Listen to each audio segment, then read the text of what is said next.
Hello students, welcome back to the next lecture of rational and irrational number. Last lecture में हमने second exercise complete किया था. हमने वहां पर कंपैरिजन ऑफ रैशनल नंबर्स को देखा. आज इस एक्सरसाइज में हम decimal representation of rational numbers को देखने वाले हैं. तो decimal representation of rational number में हम क्या देखेंगे, ये देखते हैं कि डेसिमल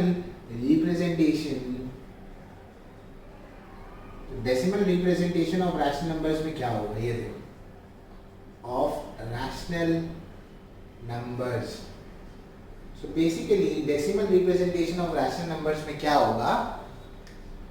अगर आपके पास, बेसिकली मैं बताता हूँ कि आपके पास दो नंबर्स होते हैं जब आप डेसिमल को रिप्रेजेंट करते हैं. डेसिमल रिप्रेजेंट, एक होता है टर्मिनेटिंग और एक होता है नॉन टर्मिनेटिंग. दोनों के दोनों रैशनल नंबर्स में ही आते हैं, पर सबसे पहले दोनों को पढ़ेंगे. टर्मिनेटिंग या टर्मिनेट वर्ड कहां से आता है? एंड से खत्म हो जाना. क्या खत्म हो जाना? जब आप किसी रैशनल नंबर को डिवाइड करेंगे और डिवाइड करने पर अगर आपको रिमाइंडर उसका जीरो मिल जाए तो वो क्या कहलाएगा? टर्मिनेटिंग. जैसे कि एग्जांपल लेता हूं 21/7. इसको आपने डिवाइड कर दिया, 7 3 जा 21 हो गया. ये कितना आ गया? 0. डेसिमल रिप्रेजेंटेशन की बात नहीं कर रहा हूं, अभी टर्मिनेटिंग बता रहा हूं. तो जिसका रिमाइंडर आपको 0 मिल गया वो किस में आ जाएगा? टर्मिनेटिंग में आ जाएगा. नॉन टर्मिनेटिंग में दो केस होते हैं. एक होता है रिकरिंग और दूसरा होता है नॉन रिकरिंग. ये दो केस होते हैं हमारे पास. रिकरिंग का मतलब होता है रिपीट होना, नॉन रिकरिंग का मतलब होता है रिपीट नहीं होना. अगर मैं रिकरिंग के एग्जांपल में ले जाऊं तो अगर सपोज करो आपने कोई नंबर को किसी से डिवाइड किया और डिवाइड करने के बाद आपको नंबर मिल रहा है 1.666666, ऐसे ही मिलते यार तो किस में आएगा? रिकरिंग में आएगा. और ये एंड होगा क्या? नहीं, एंड नहीं होगा तो क्या कहलाएगा? Non terminating. ये वाले में इसका एग्जांपल अपन पाई वाला नंबर लेते थे 22/7. अगर आप इसको डिवाइड करते जाएंगे, 7 3 जा कितना होगा? 21. 1 बच गया, डेसिमल लगेगा, 0 आएगा. 7 1 जा क्या होगा? 7. 3 हो गया, डेसिमल है ऑलरेडी तो 0 आएगा. 7 4 जा कितना होगा? 28. ये 2 आएगा, ये 0 होगा. 7 2 जा क्या होगा? 14. ये करते जाओगे, ये एंड कभी होगा नहीं, तो ये नॉन टर्मिनेटिंग है. पर इसमें कोई नंबर ऐसे रिपीट नहीं होगा. 1 4 2 या 2 2 2 या 3 3 3 4 4 4 ऐसे रिपीट नहीं होने वाला है. तो ये नंबर एंड भी नहीं होता और रिपीट भी नहीं होता. तो ये नॉन टर्मिनेटिंग नॉन रिकरिंग है. तो ये भी किस में आएगा? डेसिमल रिप्रेजेंटेशन में आएगा. समझ गए? तो जहां पर ये बात हो गई, जहां पर ऐसे आपको रिकरिंग दिखाई देंगे, ये बहुत बार 6 आते हैं तो हम इसे ऐसे लिख देते हैं 1.6 बार या 1.6 ऐसे डॉट लिखते हैं. मैं ये प्रीफर करता हूँ लिखना, तो मैं ऐसे लिखूंगा. ठीक है. और नॉन रिकरिंग के लिए तो कुछ है नहीं, तो वो जैसे आएगा वो चलता रहेगा, वो आगे डॉट डॉट लगा के क्या करना है? रखना है. तो ओवरऑल समराइज करेंगे तो चैप्टर के इंट्रो में बेसिकली आपको देखना क्या था, आप रैशनल नंबर्स को डेसिमल रिप्रेजेंटेशन कैसे दे सकते हो. उसके लिए आप क्या करते हो? उसको डिवाइड करते हो. डिवाइड करने पे आपको दो आंसर्स मिलेंगे, या तो टर्मिनेटिंग होगा या तो क्या होगा? Non terminating. टर्मिनेटिंग का मतलब ये है अगर आप उसको डिवाइड करेंगे तो आपको उसका रिमाइंडर क्या मिलेगा? 0. नॉन टर्मिनेटिंग का मतलब ये है कि अगर आप उसको डिवाइड करेंगे तो डिवाइड करने पर उसको आपका आंसर कभी 0 नहीं आएगा. तो उसके दो टाइप होंगे, या तो वो रिकरिंग में जाएगा या तो किस में जाएगा? नॉन रिकरिंग में जाएगा. रिकरिंग का मतलब ये है कि वो नंबर कंटिन्यू होते जाएगा और वो आगे चलता ही चला जाएगा और सेम नंबर आपको बार बार रिपीट होता हुआ दिखेगा, तो उसको हम ऐसे लिखते हैं. नॉन रिकरिंग का मतलब ये है कि अगर आप उसको डिवाइड करेंगे तो आंसर तो 0 नहीं आएगा, पर वो डेसिमल के बाद वाले जो नंबर्स हैं वो भी आपको रिपीट होते हुए नहीं दिखेंगे. समझ में आया? वो वैसे ही चलते चले जाएंगे. तो होपफुली पहला इंट्रोडक्शन तो आपको. हमारा पहला क्वेश्चन क्या है वो देखते हैं. तो प्रैक्टिस सेट 1.3 का हमारा पहला क्वेश्चन है 9/37. कितना है? 9/37 है. और क्वेश्चन ये है कि right the following rational numbers in decimal form. Decimal form में लिखने के लिए आप उसको यूजुअली जैसे डिवाइड करते हैं वैसे डिवाइड कर लो. ठीक है. तो इसको डिवाइड करो. कैसे डिवाइड करेंगे हम? तो यहाँ पर पहले डिवाइड कर लेते हैं. तो ये जो आपका 37 है वो बाहर हो जाएगा, ये 9 अंदर आ जाएगा. मालूम है ना? डिनोमिनेटर बाहर और न्यूमरेटर क्या होगा? अंदर होगा. 37 के टेबल में 9 तो आएगा नहीं, तो सबसे लीस्ट नंबर क्या लेंगे अगर डिवाइड याद है तो? 37 0 0. तो यहाँ पर 9 आ गया. अब यहाँ डेसिमल ले लो, इसको क्या कर दो 90 कर दो। अगर आप कैलकुलेट करोगे तो 37 इंटू 1 करोगे तो 37 होता है, 37 इंटू 2 करने जाओगे तो कितना हो जाएगा 7 2 14 हो जाएगा, 3 2 6 प्लस 1 कितना हो जाएगा 7, 74 हो जाएगा। 37 3 देख लो, 37 3 अगर देखोगे तो 7 3 21, 1 डाउन 2 कैरी, 3 3 9, 9 प्लस 2 कितना हो जाएगा 11 हो जाएगा बराबर। तो यहाँ पर आप 2 से देखोगे तो 74 है, 3 से देखोगे तो 111 है, तो आप कौन सा ले लो 2 से ले लो। तो ये कितना आ गया 74 आ गया। अब इसको माइनस कर दो, ठीक है। अब माइनस करेंगे तो क्या होगा, यहाँ पर क्या हो जाएगा 8 हो जाएगा, यहाँ 10 हो जाएगा, तो ये 6 बचेगा और यहाँ क्या आ जाएगा 1 आ जाएगा। तो ये कितना हो गया 16 हो गया। 16 होने के बाद अगर आपने डेसिमल ऑलरेडी लगा दिया तो ये कितना हो जाएगा बेटा 160 हो जाएगा।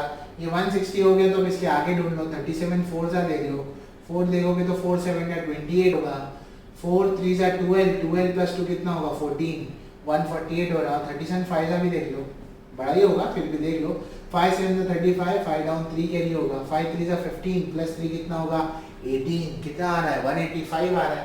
तो आप कितने सा लेंगे 37 4 सा ले लो, 37 4 सा ले लेंगे तो कितना आएगा 148 आ जाएगा।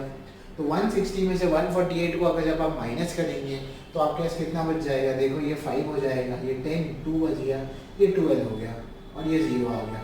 अब यहाँ पर ये 12 हो गया, डेसिमल है तो 0 ले लो, तो 120 हो गया।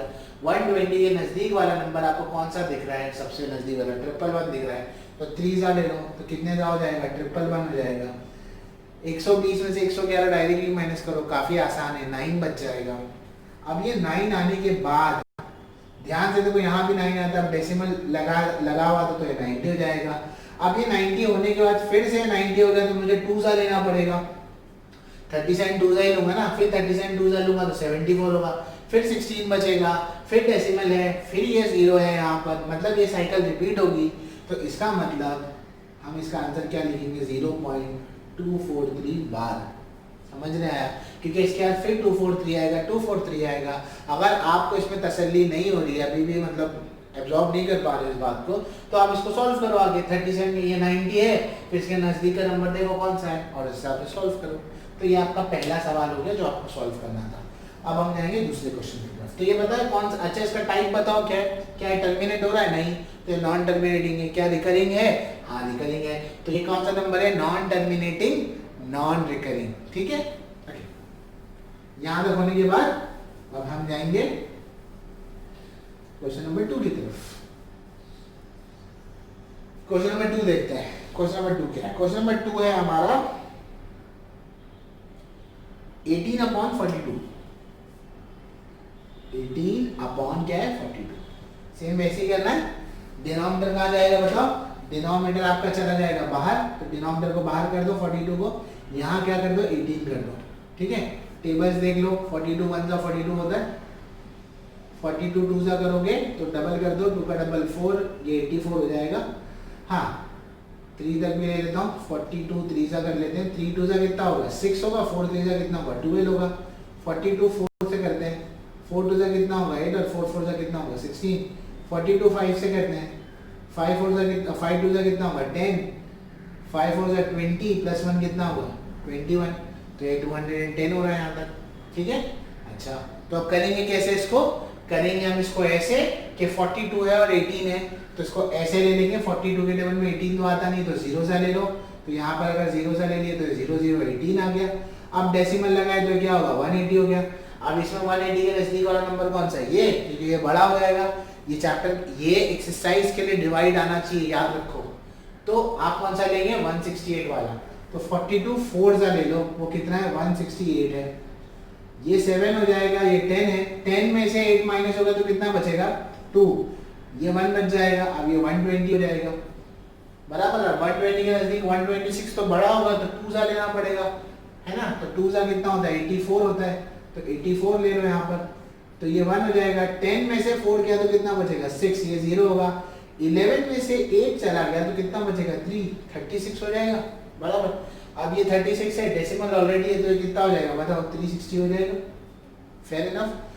अब ये 360 के लिए आगे हमको ढूंढना पड़ेगा, तो 42 6 का देख लो, 6 2 12 होगा, 6 4 24 प्लस 5 कितना होगा 25, 42 7 सा देख लो, 7 2 14 हो जाएगा, 7 4 28 प्लस 1 294 हो रहा है। 42 8 जा देख लो, 8 2 16 होगा, 8 4 32, 32 प्लस 1 कितना होगा 33, 336 हो रहा है, ठीक है। 42 9 जा देख लो, 4 9 जा 9 2 18 हो गया, 4 9 30 378 हो रहा है, तो 378 क्या हो जाएगा, बड़ा हो जाएगा। तो अगर 378 बड़ा हो जाएगा तो हम 8 जा ले लेंगे, तो 8 जा कितना हो रहा है 336 हो रहा है। तो 336 को माइनस करोगे तो ये 6 का क्या हो जाएगा 5, 10 में से 6 जाएगा तो कितना बचेगा 4, 5 में से 3 जाएगा तो 2, और ये क्या होगा 0। डेसिमल ऑलरेडी लगा हुआ है तो ये कितना हो जाएगा 240 हो जाएगा। 252 बड़ा हो रहा है तो कौन सा लेंगे 210 लेंगे, तो 5 सा ले लो यहाँ पर। तो अगर तुमने 5 सा ले लिया तो कितना आ गया 210 आ गया, माइनस करोगे तो 30 बच जाएगा। अब यहाँ पर 30 आया, अब यहाँ पर क्या है 300 हो रहा है बराबर। अब इसको आप आगे करते जाएंगे तो ये आप आगे होते जाएगा।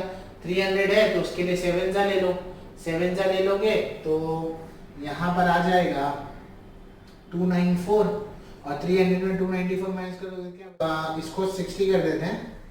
अब इसको अगर 60 कर दोगे तो ये क्या हो जाएगा, अगर आपने इसको 60 कर दिया, यहाँ तक तो हम पहुँच गए हैं, अगर आपने इसको 60 कर दिया है तो 1 सा ले लो आप, क्योंकि 84 बड़ा हो रहा है।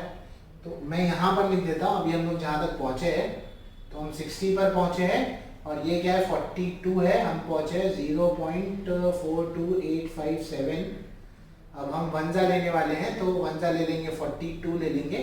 तो अब यहाँ पर अगर हमने 42 ले लिया तो ये हो जाएगा 5, ये हो जाएगा 10, ये हो जाएगा 18। क्या आपको ये वाला और ये वाला पार्ट दिख रहा है मैच होते हुए, यानी कि अगर यहाँ 18 है, यहाँ पर भी क्या है 18 आ रहा है, तो अब 18 या जो भी नंबर लोगे, जैसे ही आपको डिवीजन में से कोई भी नंबर सेम यहाँ मिल गया वहां रुक जाना है, तो यहाँ से रिपीट होना शुरू हो जाएगा। तो यहाँ पे 1 लगा लो और यहाँ क्या लगा लो, बार लगा लो, तो 0.428571। इसके बाद फिर से क्या आएगा 428571, फिर क्या आएगा 428571, ऐसे करते करते क्या होगा ये रिपीट होना शुरू हो जाएगा। ठीक है, समझ गए? ओके, अब हम जाएंगे थर्ड क्वेश्चन की तरफ। ठीक है, थोड़ा सा डिवीजन में पेशेंस रखो, आएगा आपको। पहले इस एक्सरसाइज से पहले डिवीजन आना चाहिए, जब तक आप डिवीजन नहीं करेंगे तो आपकी एक्सरसाइज नहीं हो पाएगी सही से। ठीक है, फेयर इनफ। ओके, यहाँ तक होने के बाद अब हम जाएंगे क्वेश्चन नंबर 3 की तरफ। क्वेश्चन नंबर 3 है, क्वेश्चन नंबर 3 है 9/14। कितना है 9/14 है। कैसे करेंगे इसको? इसके लिए आपको क्या करना है, वही जो हम लोग करते हुए आ रहे हैं। यहाँ पर हम क्या लिखेंगे 14 लिख लेंगे, और यहाँ क्या लिख लेंगे हम लोग 9 लिख लेंगे। हाँ, अब इसके बाद ये 0 सा हो जाएगा, तो अगर ये 0 सा हो गया तो यहाँ पर पहले तो 0 हो गया, 9 आ गया। अब ये डेसिमल हो जाएगा, ये कितना हो जाएगा 90 हो जाएगा। 14 का टेबल हम लिख लेते हैं यहाँ पर। 14 1 जा क्या होगा 14 हो जाएगा, 14 इंटू 2 कर दो तो कितना हो जाएगा 28 हो जाएगा। ये आपके कन्वीनियंस के लिए लिख रहा हूँ मैं, अगर आपको याद है टेबल तो बहुत अच्छा है। आपको फिर 14 3 जा करना है, 4 3 जा 12 हो गया, 3 1 जा 3, और ये कितना हो गया 4 42 हो गया। 14 को फिर 4 से करना है, 4 4 जा 16 हो गया, और ये 5 56 हो जाएगा। 14 5 जा देख लो, 14 5 जा 5 4 जा 20 हो जाएगा, तो ये 20 आ गया, तो ये 0 आ जाएगा, 2 यहाँ आ जाएगा, 5 1 जा 5, और ये कितना हो जाएगा 70। ठीक है, अब इसके बाद आप 14 6 जा कर लो, 6 जा करेंगे तो 6 4 जा 24 हो जाएगा, यहाँ 2 आ जाएगा, ये कितना हो जाएगा 84। 14 7 जा देख लो, 4 7 जा 28 हो जाएगा, 8 डाउन 2 कैरी, 7 में 7 प्लस 2 कितना हो जाएगा 9, 98। तो यहाँ का इसको एक बार टेबल को लिख लो। अब यहाँ पर 98 आ रहा है, 98 से पहले देना पड़ेगा, तो 6 जा लेंगे तो कितना होगा 84। डायरेक्टली बताओ 90 में से 84 जाएगा तो क्या बचेगा 6 बचेगा। डेसिमल है तो ऑलरेडी क्या होगा 60। 60 के नज़दीक वाला नंबर कौन सा, ये है 14 4 जा, तो 14 4 जा ले लो, कितना है वो 56 है। 56 को जब इससे माइनस करोगे तो कितना आएगा 4 आएगा, और ये डेसिमल है यहाँ पर ऑलरेडी ऊपर, तो कितना होगा 40। 40 के लिए 42 नहीं ले सकते तो 2 जा लेना पड़ेगा, कितना हो जाएगा 28 हो जाएगा। 28 को अगर माइनस करोगे यहाँ पर तो ये 3 हो जाएगा, ये 10, ये 2 बचेगा, यहाँ पर 1 12 हो गया, तो कितना हो गया 120। 120 के लिए हमें आगे जाना पड़ेगा, 14 8 जा देखना पड़ेगा, 8 4 जा 32, 2 डाउन 3 कैरी होगा, 8 1 जा 8 होगा, प्लस 3 कितना होगा 11। तो ये कितना आ रहा है 112 आ रहा है। तो इनटू यहाँ पर ये 8 जा कर दो, ये 8 जा कर देंगे तो कितना हो जाएगा 112 हो जाएगा। Fair enough. तो 120 में से 112 को माइनस कर दो, तो 120 में से 112 माइनस हो जाएगा तो कितना आ जाएगा 8, और यहाँ पर क्या आ जाएगा 0। ठीक है, तो 120 में 112 माइनस हो गया तो ये आपके पास कितना आ गया 80 आ गया। अब ये 80 आया तो देखो 5 से चेक कर लो, फिर से 5 से चेक कर लिए, क्योंकि 80 के नज़दीक में 84 तो नहीं होगा। मतलब आप जैसे डिवाइड करते हो वैसे डिवाइड करते रहो, ठीक है, बस पेशेंस रखना थोड़ा। ये 5 से चेक कर लो तो कितना हो गया 70 हो गया, माइनस करोगे 80 में 70 तो कितना आएगा 10 आ जाएगा, डेसिमल ऑलरेडी है तो क्या हो जाएगा 100 हो जाएगा। तो उसके लिए कौन जाएगा 7 से आ जाएगा, जब 7 से कर दोगे तो ये कितना होगा 98 होगा, 98 2 हो गया, कितना आ जाएगा 20 आ जाएगा। अब ये 20 आने के बाद 14 1 का कितना होगा 14 हो जाएगा, क्योंकि 20 के नज़दीक का नंबर खुद 14 है। तो ये माइनस करोगे तो कितना हो जाएगा ये 6 हो जाएगा, और आपको 6 यहाँ पर ये 60 आ गया, और ये 60 आपको यहाँ पर दिखाई दे रहा है। बराबर आ गए, नंबर रिपीट हो गए, वहाँ पर रुक जाना है। तो यहाँ पर रुक जाओगे तो अल्टीमेटली तुम्हारा आंसर आप क्या लिखोगे 0.642857 बार। Fair enough. समझ में आया आपको ये सवाल? होपफुली ये क्वेश्चन भी आपको समझा होगा। अब हम जाएंगे क्वेश्चन नंबर 4 की तरफ। क्वेश्चन नंबर 4 क्या है हमारा? क्वेश्चन नंबर 4 काफ़ी इजी है। क्वेश्चन नंबर 4 देखो, ठीक है, इस तरह से क्वेश्चन को सॉल्व किया करो, सामने टेबल को रखो और फिर सॉल्व करो तो काफ़ी आसान है। माइनस का कंसिडरेशन अभी मत करो, बाद में कर लेना, एंड में लिख देना उसको। 5 के टेबल में 103 के नज़दीक का नंबर 5 10 से 50 होता है, तो 520 से कितना होगा 100 होगा, तो डायरेक्टली मैं लिखता हूँ 520 से कितना होगा 100 हो गया। 3 बज गया यहाँ पर, ये 0 डेसिमल लगा दिए, कितना हो गया 30, 5 6 का कितना हो जाएगा 30 हो जाएगा, और ये क्या हो गया आपका सम कंप्लीट हो गया। यहाँ पर रिमाइंडर भी आ गया, टर्मिनेट हो गया, हैप्पी। तो आंसर इसका क्या आएगा माइनस लिख दो ये, और 20.6 बार नहीं लिखना है यहाँ पर क्योंकि कोई रिपीट नहीं हो रहा है। ठीक है, अब हम जाएंगे लास्ट क्वेश्चन की तरफ। इसका जो इसका लास्ट क्वेश्चन है वो देखो, तो इसका जो लास्ट पार्ट है वो क्या है वो देखो। लास्ट इसका है -11/13, -11/13 है। ठीक है, अब इसके लिए आप क्या करेंगे, वही करेंगे जो करते आ रहे हैं, 11 बाहर 13 बाहर और 11 अंदर होगा, माइनस फाइनल आंसर में आपको लिख देना है। ठीक है, ये पहले 0 सा हो जाएगा क्योंकि छोटा नंबर है यहाँ पर, ये 11 आ गया, ये डेसिमल 110, 13 1 ज़ा कर लो 13 होता है, 13 2 ज़ा कर लो 26 होता है, 13 3 ज़ा कर लो 39 होता है, 13 4 ज़ा कर लो 3 4 ज़ा 12 हो गया, और ये 1 आ गया, 4 1 ज़ा 4 52 हो गया, 13 5 ज़ा कर लो 5 3 ज़ा 15 हो गया, और +1 5 1 ज़ा 5 और 65 हो गया, 13 6 ज़ा कर लो 6 3 ज़ा 18 हो जाएगा, ये 78 होगा, 13 7 ज़ा कर लो 7 3 ज़ा 21 होगा, बराबर 7 1 ज़ा 7, ये कितना हो जाएगा 91 हो जाएगा। Fair enough. 13 8 ज़ा कर लो 8 3 ज़ा 24 होगा, 4 डाउन यहाँ 2 कैरी होगा, और 8 1 ज़ा 8 + 2 कितना होगा 10 होगा, 104 हो जाएगा। 9 ज़ा भी अब देख ही लो, इतना कर लिए तो 9 3 ज़ा 27 होगा, 7 डाउन 2 कैरी, 9 1 ज़ा 9 हो गया, +2 कितना होगा 11, 117 होगा, 10 ज़ा तो मालूम ही है, तो 110 के नज़दीक का नंबर ये नहीं हो सकता तो ये होगा, तो 8 ज़ा ले लिया, कितना होगा 104। डायरेक्टली बताओ 110 में से 104 जाएगा तो 6 बचेगा, और फिर ये क्या हो जाएगा 60 आपको कहाँ मिलेगा, 65 बड़ा है तो 4 ज़ा ले लो, क्या है 52 है, 52 माइनस कर दिया तो कितना बच गया 8 बच गया, और फिर ये क्या हो जाएगा 0 आ जाएगा। 80 के करीब वाला नंबर कौन सा, ये है, 6 ज़ा ले लो तो कितना हो गया 78 हो गया, 2 बच गया, 0 आ जाएगा यहाँ पर, बराबर। 20 के नज़दीक का नंबर खुद 13 है, तो 1 ज़ा ले लो 13 ले लिए, कितना बच गया 7, और ये 0 आ जाएगा। 70 के नज़दीक का नंबर यहाँ पर 65 है, तो 5 से ले लिए तो कितना हो गया 65 हो गया, 5 बच गया 0 हो गया। 50 के नज़दीक का नंबर 52 बड़ा होगा तो 3 ज़ा लेना पड़ेगा, कितना होगा 39 होगा, 39 माइनस करोगे तो 11 बचेगा, ये देखो ये 4 हो गया, ये 1 और ये 1, तो 11 आ गया यहाँ पर। अभी 11 और इसमें 0 लगेगा तो 110 होगा, और ये यहाँ पर आकर क्या हो रहा है रिपीट हो रहा है, तो बस यहाँ पर डिवीजन को रोक देना है। तो इसका आंसर क्या आएगा, माइनस लिख दो पहले तो 0.846153 और क्या आ जाएगा, 12 आ जाएगा। ठीक है, तो इस तरह से आपका ये एक्सरसाइज भी कंप्लीट होता है। हम चाहते हैं कि ज़्यादा से ज़्यादा बच्चों को ये लेक्चर्स पहुँचे, सो प्लीज़ सब्सक्राइब करें हमारे चैनल को, अपने स्कूल के ग्रुप्स में शेयर करें, लोगों को इन्फॉर्म करें कि सारे लेक्चर रेगुलरली अपलोड हो रहे हैं। अगर आपको कोई डाउट है तो प्लीज़ कमेंट सेक्शन में ज़रूर मेंशन करें। Okay, thank you.